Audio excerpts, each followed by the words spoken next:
12th at 7 p.m. It's going to be an awesome screening for Before I Do with uh, Omar Gooding, Jensen Atwood, and Andrea Kelly, and Danielle Ward. She's also in it. But, oh, man, so that's one thing. And next good news, I just found out I'll be presenting at the Urban League Conference this year.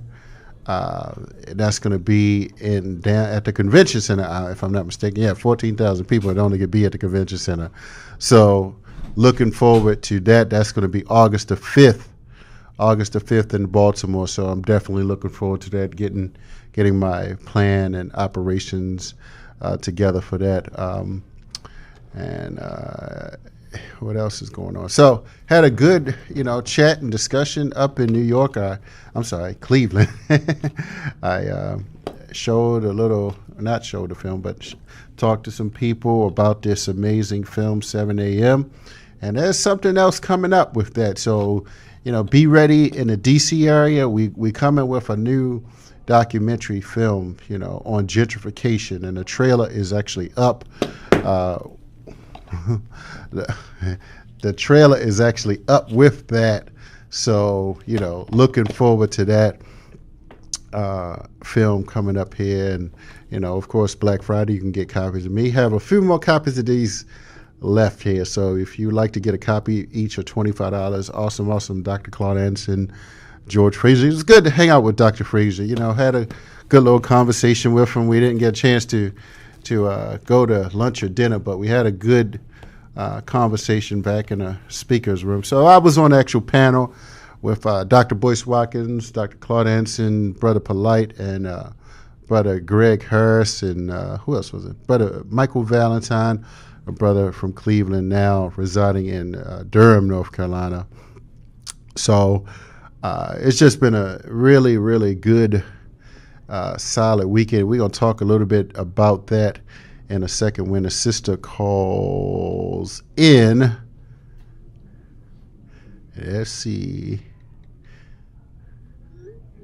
Let me make sure she's ready here.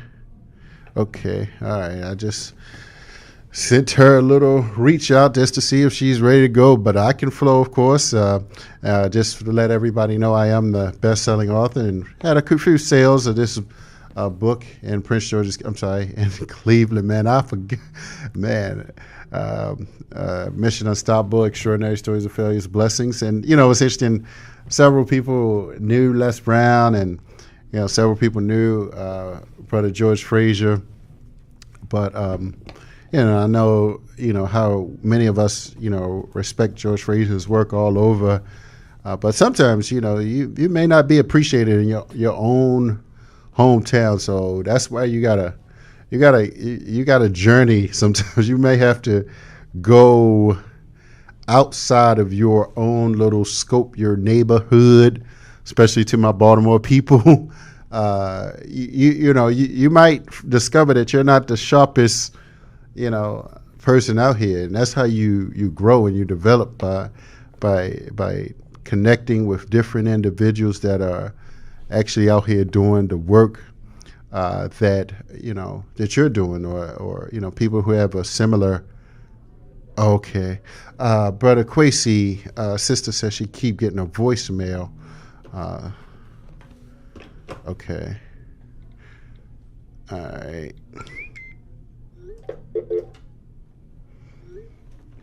Okay, so yeah, that's why I always do a little check with that to make sure that we are up and ready. So we just did a little check to get okay. Now there she is. I knew next time I'm gonna we have our guest on at this time, but before I do that, I still have copies of this amazing book. The founder of Essence Magazine put this book out when was it? 2000. It was kind of recent, actually, 2 years ago, I believe.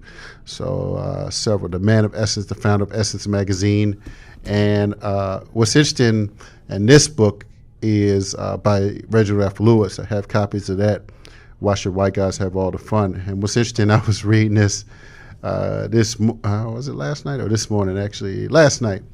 And a white guy just started talking to me, like asking him, what am I reading? I mean, he was cordial, but he was just curious. And, and then he was like, well, what else you got over there? I was like, this is Founder of Essence, magazine, another multi tens of million of dollar person. So he's just like, oh, yeah, I'm dealing with not one of them little average little Negroes. So yeah, right. And, what's interesting, and that's why I always read books by, different people, always carrying books. You got to let people know, that, you're not a dumb nit like they think that you are. And so I have my guest on the line here, and I thank her for taking the time out. We did this at the last minute, but we had such an awesome time. Here, Sister Koya. Yes, I am. I'm here. Beautiful. Great. Man. Well, I appreciate you taking, a couple minutes out to share with us. Sister Koya. Well, what's Koya? What's your last name? Faye? Koya Faye, right? Graham. No, my middle name is Faye. My last name is Graham. Okay. Okay. Mm-hmm. Maybe I just saved you. Maybe I just saved you under Koya Faye. So, Sister Koya Graham. That's how I appear on Facebook. Oh, it is. Yeah, that's right. My first and middle name on Facebook. Yeah. That's true. Okay, that's where I got it from. So, okay. Sister, has been doing some phenomenal work in the Cleveland area. So she's like, really one of the true pioneers up there with progressive, bringing knowledge to the community of Cleveland. So I just wanted to bring her on.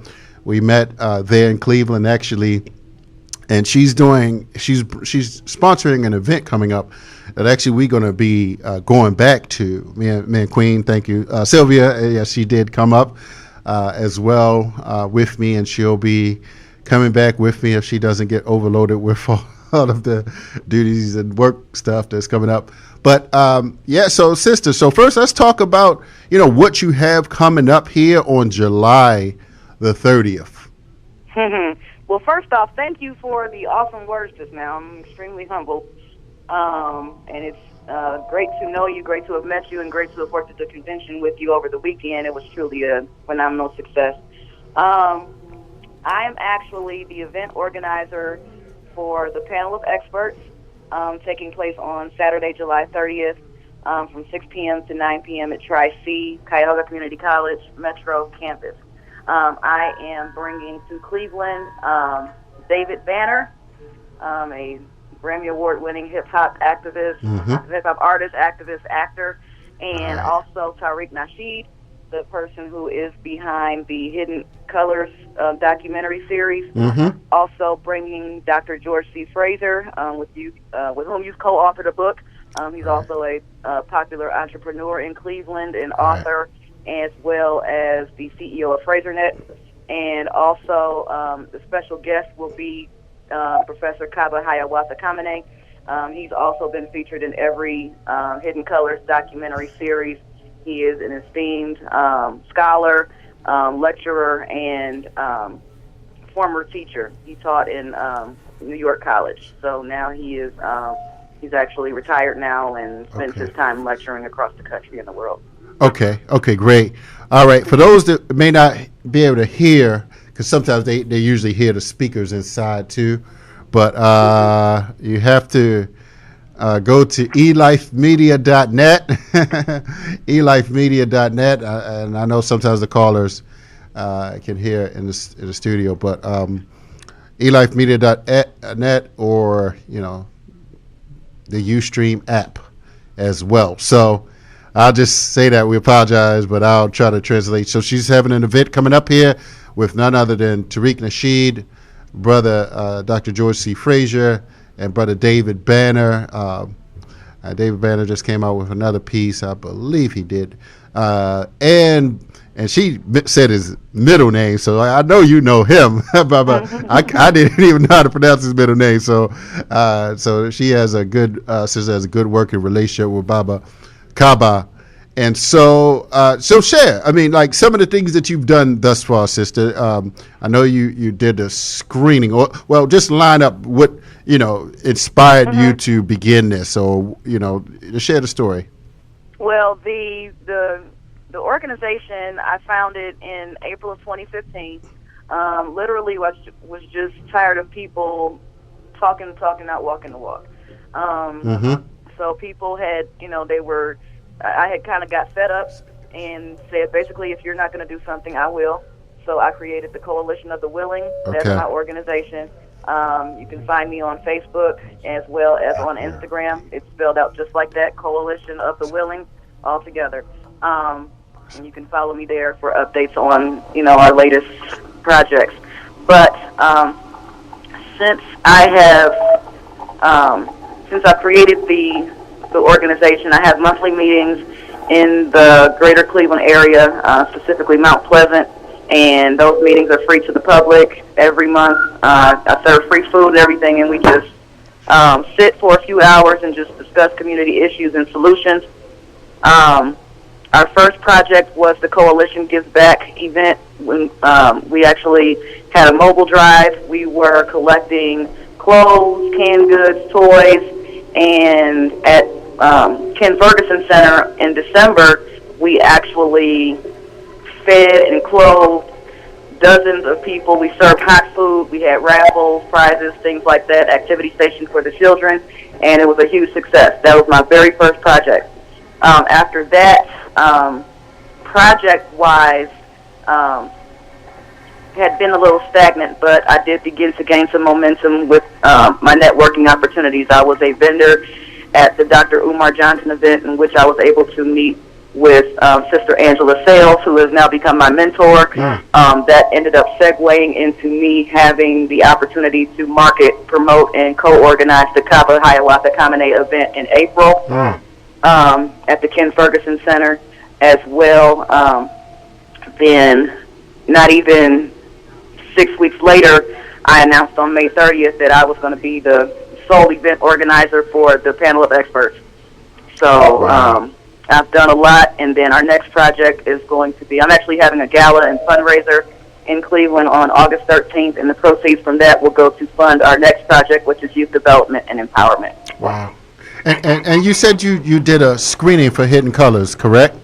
I did a Hidden Colors 4 screening. Right. The movie had just came out on May 26th, and I had spoken with Tyreek, and I had noticed that Cleveland was not one of the cities where they were premiering the movie, so I thought that it was important for people to see the movie before, he came to Cleveland. So I had basically invited some people to come to the library. We had it at Shaker Heights Public Library, and the response was overwhelming. The room only sat 100 people, but I got over 900 RSVPs. Wow. So it was sold out. Dr. George Fraser came and spoke after the movie was over. It was a great success. It was awesome. Great. Now, how was that crowd? Because, people are always talking about what cities was the strongest. I know in Baltimore they did 2 screenings. I don't know how many it fit, because I was actually that was the same time as the Power Networking Conference. So how was the turnouts for that event? For the screening? Yes, in Cleveland. I mean, it was sold out. So, I mean, the audience as far as, the room only sat 100. So, we had 100 people. Every seat was filled. But as far as the reactions, they were fired up. They were upset. I think we all shared the same kind of, emotions, once we finished watching it. I had already seen it, a few times before, but not at one, in one steady sitting. So I had often, turned it on and then turned it off, push pause, wait until the next day to watch the rest. But this was my first time watching the whole thing, 2.5 hours worth of powerful knowledge. It was a lot. Phenomenal. Yes, that's beautiful. So it sounds like you've been organizing for quite some time. My understanding with participating in this convention of the oppressed. So it was just a phenomenal. So So how did your panel go? Oh my goodness! Oh, it was powerful. It was crazy because considering I came as a vendor to sell tickets for the event, and then to speak with Brother Malik Zulu Shabazz for not even 10 minutes, and then for him to say, I need you on a panel, I was like, okay. Right. So yesterday I was involved in a panel of community activists across the country. I was featured with New Era Detroit, Okay. as well as Brother Polite, Right. Melisa, Samia. She was also a part of the panel, as well as Warrior Woman. And it was crazy. It was Yes, crazy. And yes. for me to Wow. have been a part of that, like to be sitting up there with all of these power hitters, it was crazy. So the panel went. I mean, like, I think we started around 2. We took a break, and it was over at 6:30. We were up there for 4.5 hours. Wow. Yes. Yeah. Yes. So it was good. People were fired up. I mean, like, some people had to get escorted out. Yeah, it was very, very powerful. I'll say that. If I could think of a word to describe it, it was powerful. Wow. And just to let the listeners know, this weekend, was the pre, or the RNC, the Republican National Convention weekend in Cleveland. If you haven't been aware, it's been all over the news, of course, and with everything going on, I think that I was like, I'm a conscious brother. I just know the work that Brother Malik has been doing over the years, and it's time for us. First and foremost, we got to study. Understanding that we are, there's different levels of warfare. Aimed at black people historically, and as a man, or sometimes you got to show up and show that that you're going to address these issues, huh? And I just want to say, a big thank you to Brother Malik Zulu Shabazz for having the organizational sophistication and awareness and forward thinking to organize this convention of the oppressed people, the convention of the oppressed. And you can, hashtag convention of the oppressed for those that are out there. Look at some of the pictures that are out there. Some of the speakers, as our sister said, Brother Polite, Dr. Boyce Watkins, George Frazier, Brother Greg Harris, Mike Valentine, myself. That was on a Friday night. The first night, there was Thursday. There was the Cleveland. They had a town hall meeting. Some of the Cleveland-based activists. Saturday, what was going on Saturday, sister? I mean, Saturday was what, Cornell West, right? Cornell West and Brother Malik and Brother Polite Shabazz, and Polite too. Brother Polite did the keynote. Mm-hmm. Right. So yep. So that was then, and but the morning of, they had the rally, and then they marched. Right, Saturday. Right. So yeah, I went down there. Church. We did go down to the rally at Perch Plaza. Mm-hmm. Right, so that was 4 blocks away from the center where they're meeting today, from the arena where they're meeting today. So, but yeah, I just wanted to, mention that because there were people who were invited, didn't show up, and then there were some folk that, even in Baltimore, for instance. Why are y'all going up there? Let them handle that. I'm like, well, we gotta let them know. Not everybody is dead, so we're gonna educate, the masses of people to what this high level of threat that is coming down the pipe, in the form of Donald Trump, as well as the police brutality that what I have been saying. It seems to be coming with his ascension, shall I say? So, what do you say to that? What was your whole take on the convention? About the convention of the oppressed, the whole in its entirety. Yes, well, right, correct. I thought that because I didn't come until Friday, so I wasn't there for the first day. Right. But I think for all in all, I thought it was a very successful event. We definitely made some noise. This was on the news. All over the news, right? Yeah, all over the news. Not even just local news, but worldwide news. During our panel, we had people from Germany. We have people from France in there. Oh wow. Okay. Yeah. Okay. I mean, because we were sitting there, we were like, well, who are you? Like, where are you? Like, where? Wow. Like, where are you coming from? Because they had credentials and stuff, but we were like, where are you from? And then they start speaking, and their big accents, and they were saying that they were from German newspapers and French newspapers, and so people were coming from all over the world. And I think that we probably had more of a presence of press yesterday because yesterday was the first day of the RNC. Okay. So I think since they were already in town to capture the RNC, they stopped by for the Convention of the Oppressed. Right. Yeah. And that's what I mean by good organizing tactics on behalf of Brother Malik to be able to forward, to have the forward insight to know that, you leverage the power of other people's media. And I've been watching Malik, over the years, just organize, without help of some organizations, attempting to either discredit him, even some so-called activists, certainly in Baltimore, attempting to, who is this person showing, why invite this person, why invite that person? And Eric Lamont Hill, on the first time he said, on the first night, or what was that? Yeah. The first night he said, look, we're not going to agree 100% on everything all of the time. So, we have to watch these disagreements, and create like a united front at particular time. And I just saw that this time, and I didn't get paid to come and speak. Malik offered me something, I was like, man, for you, brother, you just got to get ready. You got to be prepared and have, just be ready to go if need be, because that's the lesson I learned. Right.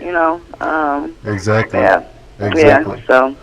Yeah. So I got my good sister Samaya coming up here in about 5 more minutes. So let's give out your contact information, and one more time. And this is going to go on YouTube. This interview is going to be on our website. So we're going to pump it up with my Facebook business page as well. And so give out your contact information. Let's talk about the tickets for this amazing Tariq Nasheed and David Banner, Baba Kaba Kamini, and Dr. George Frazier coming to Cleveland. So give out all of that information again. Okay, tickets are available on eventbrite.com. Tickets right now are $25. We are not, and I want to make this clear, we are not selling tickets at the door. Tickets have to be purchased in advance. No tickets at the door. So that was something that the college had notified me about. Per their policy, we could not have any money exchanging hands from third parties. So so I have to make sure that all these tickets are sold before the event. It's going to be at Tri-C Metro campus, which is at 2900 Community College Avenue in Cleveland. It's actually not too far away from where the RNC festivities are, happening right now. Right. And the doors open at 5 o'clock p.m. Okay. The event starts at 6. It lasts until 9 p.m. And then we're having a photograph and autograph session immediately after. Okay. Now, no vendors, or will you have any food there for people? No vendors, and because we can't have any outside food from anybody, and the way that it's set up is that if I were to utilize their service, which is, I believe, Aramark, they price everything per person. It would be impossible for me to feed everybody unless I had, the money to do so. I would love to do it, but if you are interested in VIP, we have very, very limited passes remaining, but that VIP access will be catered. Oh, great. Sounds good. So you get food. All right, you get some food with the VIP you get some tickets. Food. Yeah. Definitely, brothers and sisters, and the VIP. But those you have to get directly through me. Those are not available on Eventbrite. But as far as contact information, if you need to reach out to me for those tickets or passes, my email is KOYA, F as in Frank, AYE @gmail.com. My website is www.kumabo.com. That's spelled K-U-M as in Mary, A-B as in boy, O.com. And you can also follow us on Facebook and Instagram at Coalition of the Willing. All right, Coalition of the Willing. So I appreciate you, sister, and we shall be in touch. Keep up the good work. Absolutely. Thank you, brother, keep so doing much. the good work. All right, sis. We'll be in touch. Okay. Peace. Okay. Thank you so much. I'll see you next week. Sounds good. Peace. Mm-hmm. All right. So you heard that, brothers and sisters. Oh man, I got a power pack lineup, so I'm gonna be up back in Cleveland here, and I just want to shout out Brother Malik. I think he's gonna be on CNN from inside of the RNC convention at 9:00. So just tune in to my brother. He will be inside the RNC convention going. I believe he's going up against Megyn Kelly tonight, and so I couldn't get him to call in here today. So he's busy, brother. He's just he stays organizing. I called him the organizer of the century. For doing this and standing up as a black man when many of the leaders, we're not going to say anyone, and many people had their criticisms of why go there and whether some people were offering or suggesting that they're going to come with open carry weapons. So, that was the discussion, but Malik has been, a true organizer and a very balanced individual and quite fair, in his dealings with, others and dissensions. And, so I say, he's going to be a strong asset to our community and in the legal fight. In the legal fight, you don't need these cowardly, black attorneys, fighting these police brutality cases. You need someone that's conscious and with a cause, not that's going to get in there and sell you out.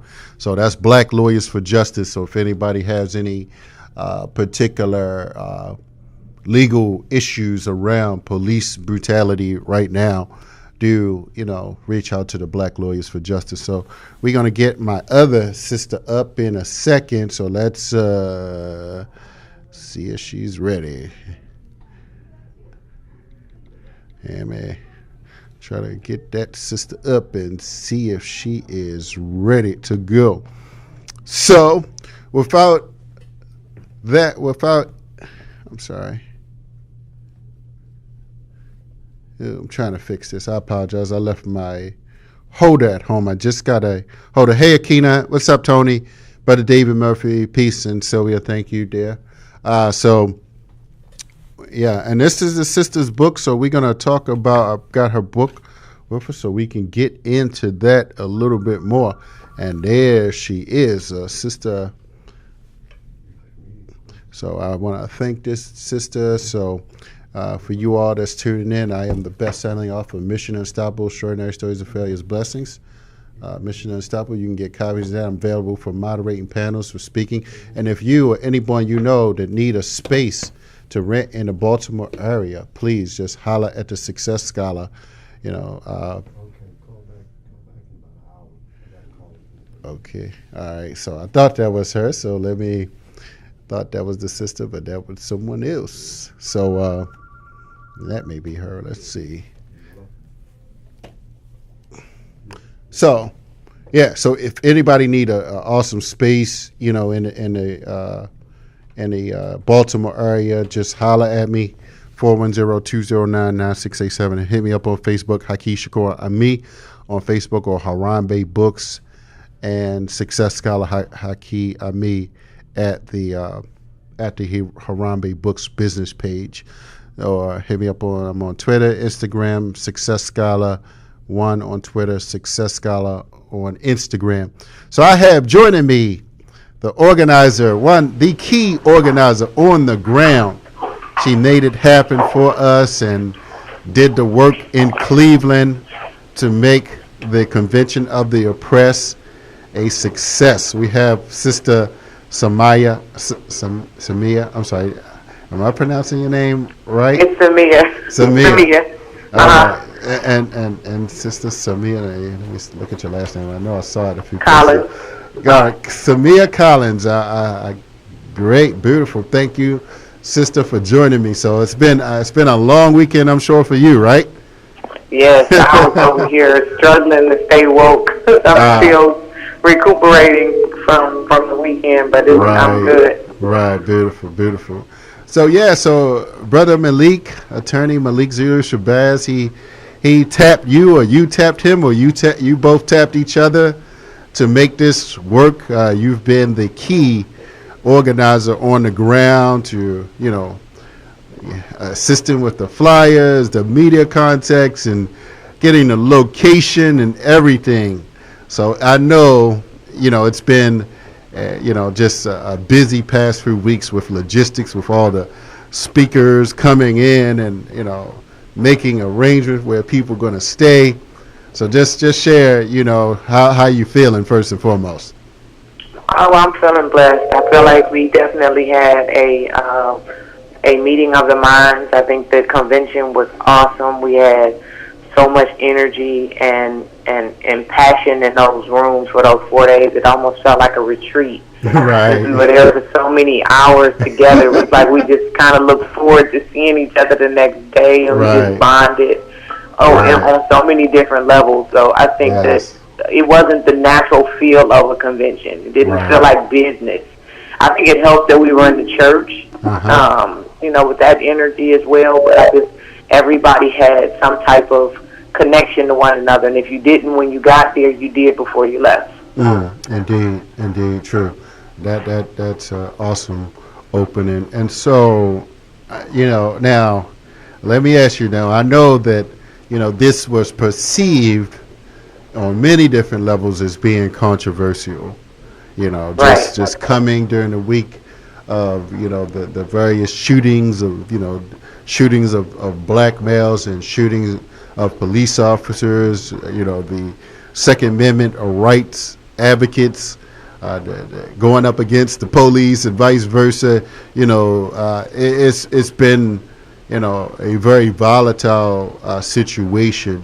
And for you to step up, did anybody say anything to you like, you sure you want to do that? You sure you want?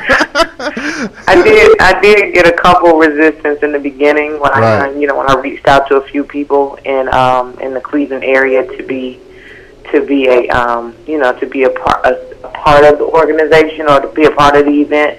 So I did get that, you don't want to be affiliated with type of conversation.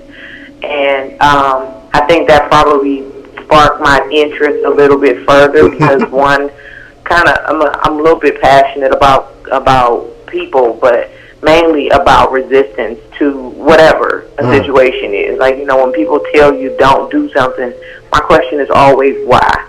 And then I'm always looking at the bigger picture about what's really happening in our city and how we do need some things that are outside of what we're used to. So sometimes you have to, implant different things inside your community just to shake people up and make them look at it a little different. So as soon as I heard that, I think I was a little bit more intrigued to actually participate a little bit more. So that kind of moved me. Wow, beautiful, beautiful. So, and now you do your author. I should have described you first. Let me just give a quick brief bio for what I know. You authored a book, and I do have the book here, and I want you to share. I know you said you are a mother first and foremost, and you are a wife as well, and you are an author, and your book is called When I Grow Up, I Want to Be a Prostitute. Stories of Broken Promises and Shattered Dreams by Samaya. So this is her book, brothers and sisters, ladies and gentlemen. So share, now first and foremost, the title. Of course, the tension. I just met Malik, but I have a flair for the dramatic as well. So, okay. what the book is about, first of all, activism it comes in many different colors and forms. So I'm an activist for our young women. I talk to girls around the. I've been in several different areas talking to our girls about what life looks like and how at some point it may suck and how we have to take what life gives us and build on it. So the book is talking about 3 girls who've been through abuse and what their story looks like afterwards. The purpose of it was to give you a visual in a fiction form of what abuse, rape, molestation looks like, and how these girls handle it, and what you may see when you're on the street and may misinterpret as behavior. So I think that's pretty much that sums it up. But I use the book to have an open dialogue with girls. I go to schools and talk to teens about how life can be harmful, but we have to find a way to take our harm and turn it into positivity. But it's definitely an open dialogue with them, and it's a segue for some of the people who work with that age group to get a better understanding and an inside look on what that looks like. Wow. Wow. So what inspired you? What inspired you to write this book? I was in Atlanta about 3-4 years ago, and I was working with mental health children, young adults in mental health. I met a young lady, and she basically told me she had been abused by her relative's friend. She had told her family, and they didn't believe her. So, of course, at the moment, I didn't really know the whole story, but her behaviors were really out of control. I mean, she was like really classic symptoms, but she was, so the mother was doing everything possible, medicating, locking her up, putting her in psych wards, everything. And so one day when we were talking, the mother, she said it in front of the mother, and the mother was like, she didn't believe her. And so all of the agencies that she had worked with, everybody diagnosed her with depression, bipolar disorder, a whole bunch of different things, and she was screaming what was wrong, but nobody said, okay, well, this is probably what's causing some of her pain. And it just frustrated me that you could have somebody telling you what's wrong, and our systems would rather deal with mental health diagnosis than dealing with the root of the problem. And so they were using her behaviors as symptoms when they were just that was how she was behaving based on what happened to her. So it just frustrated me. She ended up running away, and I lost track with her, and I quit the job behind that. And that sparked me to write this book to say, stop judging these girls. You're causing more damage in this process than you're helping, because you're not allowing them to say what's wrong. And when your mother tells you she don't believe you, wow, so that was it. I actually wrote that book in 30 days. That's how upset I was behind what happened to her. So that was my, and also I have parts in the story about myself. I am a survivor as well. So I have parts in the book about myself and some of the things that I went through that people misinterpreted. So it's just kind of like an open dialogue so that you can better understand what girls go through, what we go through. Yes. And it was interesting, when I was there, and someone, when I said something about Baltimore, one of the young ladies, I guess they've seen the Hidden Colors 4 documentary, and they inquired about what Dr. Patricia Newton had said. And I actually had interviewed Dr. Patricia Newton 7-8 years ago, and I recall her statement about many of the young people, and I actually work in emergency medical services, so I've seen a lot of patients over the years, not doing it like now, but when she said, I think it's something like 7 out of 10 patients that come to the emergency room have been sexually abused in Baltimore City. Right. It just made me realize that, some of the health challenges that we see, are caused, from that mental health, the challenges, the frustration, disappointment, the anger, resentment, denial, these different things, those stages that people go through of abuse. Right. And so, And the bad part is the numbers that are online are so much lower than what you just stated. And people don't really take into consideration that those numbers are astronomical. They're ridiculous. And these girls are in school dealing with life. I went to a school about, during the summer, during the school year. And we were I had a room for about maybe 25 girls. And the staff was just floored at how many people in that room were basically raising their hand to, yes, this has happened to me, yes. And because I guess their reality was, we're teaching these children and we're seeing, symptomatic, behaviors, and we don't even know where it's coming from, but we're not asking the right questions. So when you got somebody that's coming in with all types of different issues, and it's just not abuse, it's not just sex abuse and rape. It's just a misunderstanding of what trauma looks like and how it manifests with our kids. Mm. So we'd have to have a more open dialogue about, you're not dealing with typical children in typical situations. You have to look at their environment. What do they go home to? What do they see every day? Did she just see somebody get shot on her street? Mm. Is she a victim of sex abuse? Is she in her family a domestic violence situation? Mm-hmm. When we're advocating for our kids, we have to advocate from a root, because these behaviors are not just coming up because they just chose one day to be bad as hell. Right, Which is kind of where the title came from.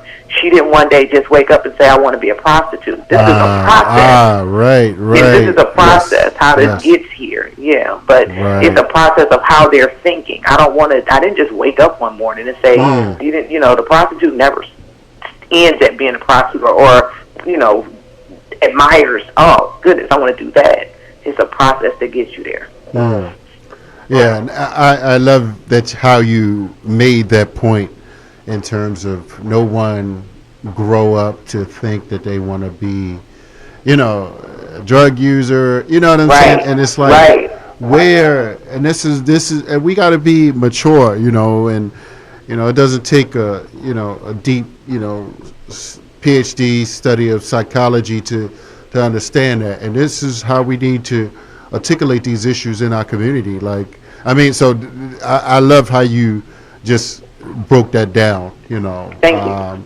That's really, it brings it all together, the psychological development of the black child, if you will, of how, our children are being coerced, manipulated by various forces to become other than what, the Creator, our ancestors, and have desired for us to become.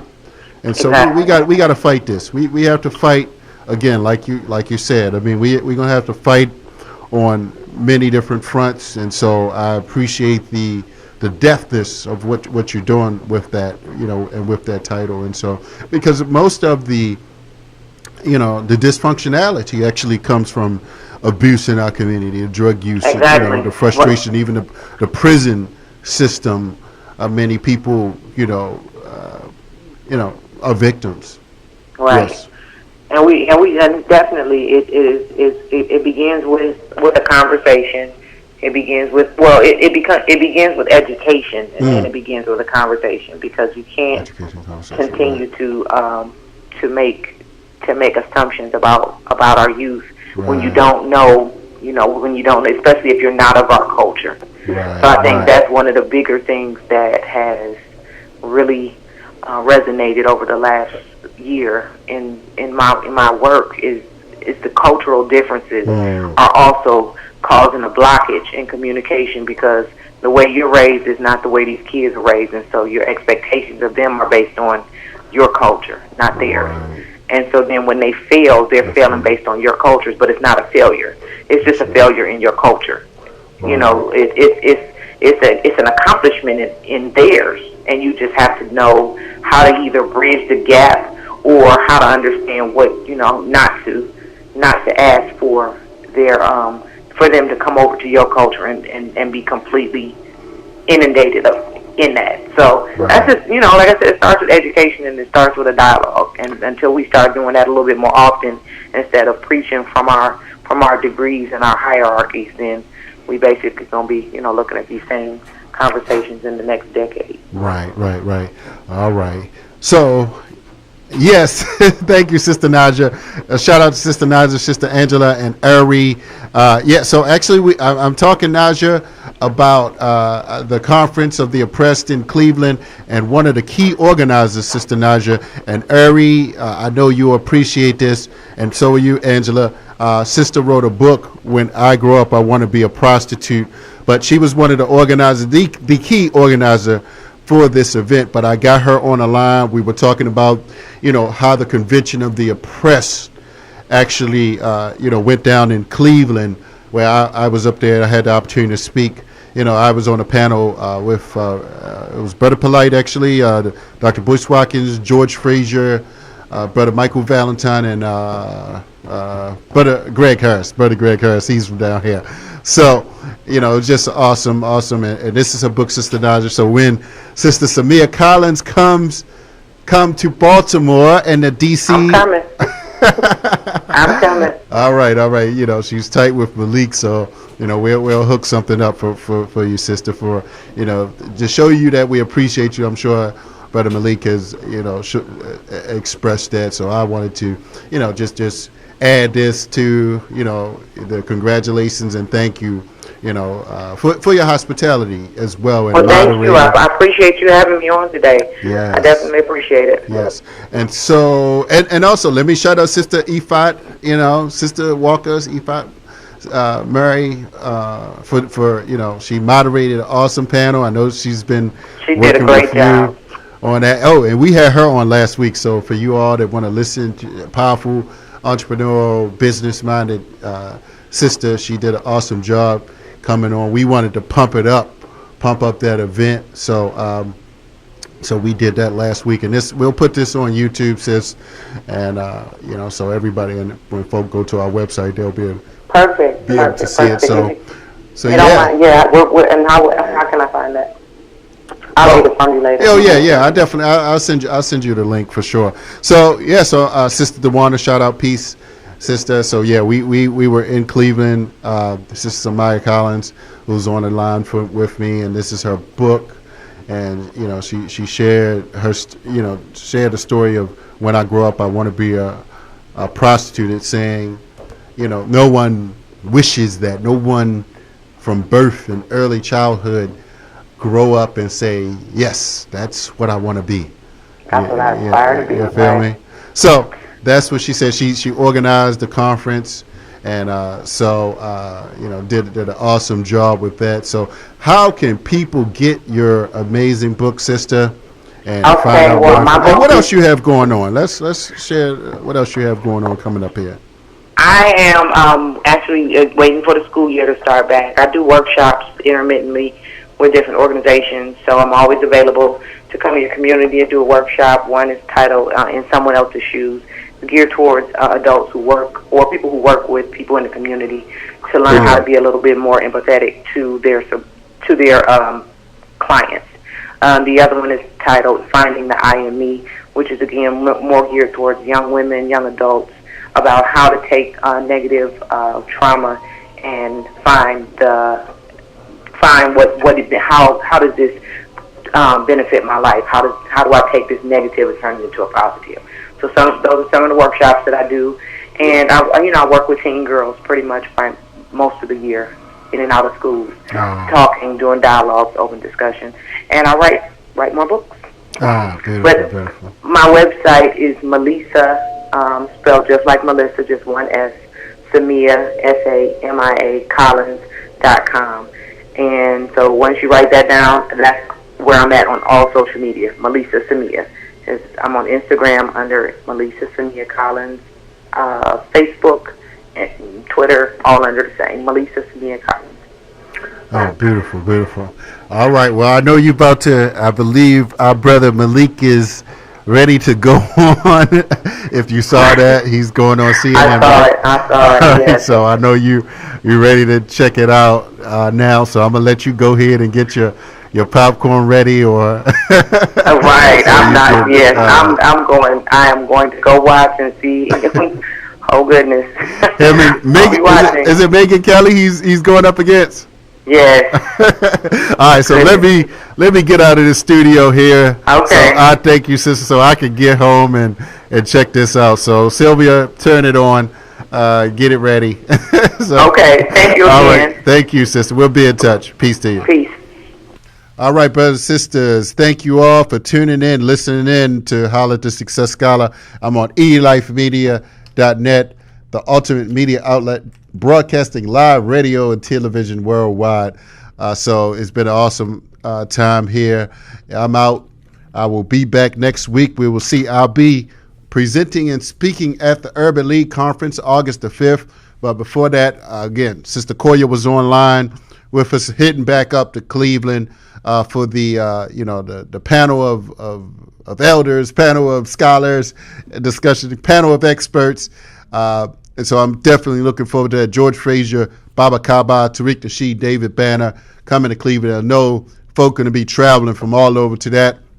And then we have a film. We're going to bring in some producers, actors, actress, Danielle Ward, as well as brother David Anderson, a film producer of Before I Do Film. It's a film with Omar Gooding, Jensen Atwood, and Andrea Kelly. Those are a few of the stars that are in it.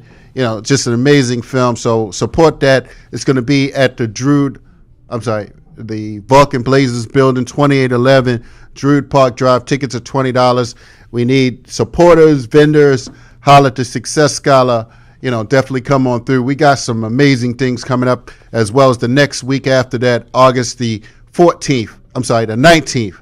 1 week after that, on Friday, 7 p.m., we have several of the city council winners, the Democratic winners of that. So of the the primary. So I'm saying it's going to be an amazing next few weeks. So if you want to get on board with the work and invite me to any workshop you're doing, I'm ready. We got something else coming up here on gentrification coming to the DC area, but I'm ready to drop some more knowledge, some more workshops. I'm ready. I can do interviews, or if you want to be a guest here, on eLife Media, if you want to be a sponsor, just holler at me. Good things happen. Support my book. Support 7 a.m. Support Black Friday. I got copies. I try to open several ways for you to be a support, but I need your help as progress is being made, over the next few weeks. We had an awesome weekend with the Convention of the Press. Tune in to CNN with Brother Malik right now. For you all that's listening, or, whenever you see it, go back and listen to this. It's day one of the RNC. We going for Dump Trump in 2016. Peace. I'm out.